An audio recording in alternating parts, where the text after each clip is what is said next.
Pour démarrer la machine virtuelle d'Oracle, Oracle DB Developer VM, elle est éteinte. Il suffit de la sélectionner dans le volet gauche et de cliquer ensuite sur le bouton démarrer.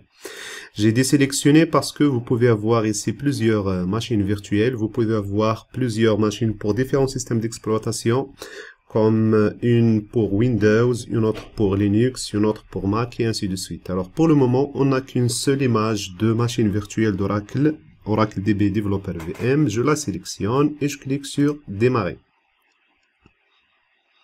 Alors remarquez dès maintenant cet affichage, ce petit affichage.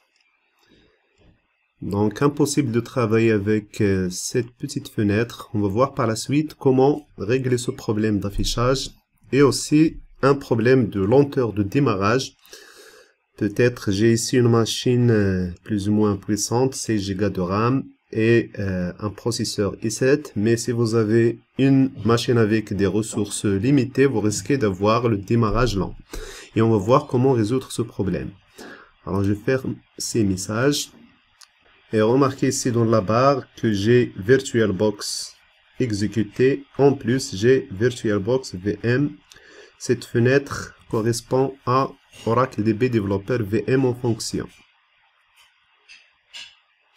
Voilà donc après quelques minutes, voire ça dépend comme j'ai dit des ressources de votre machine. Remarquez ce mauvais affichage.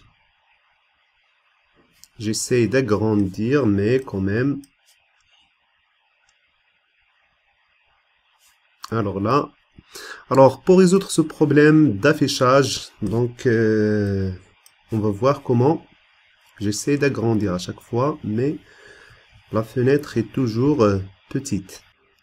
Alors pour faire un récap, on vient de démarrer Oracle DB Developer VM, la machine virtuelle d'Oracle, dans VirtualBox, et on a obtenu cet affichage. Donc c'est un bureau Linux, d'accord, avec les raccourcis des logiciels, surtout SQL Developer, Oracle Data Modeler, ça permet de créer un modèle de base de données. SQL Client, c'est l'équivalent de SQL Étoile Plus pour exécuter des requêtes en ligne de commande. Et on a aussi ces informations sur notre installation d'Oracle, le SID ORCL-DB,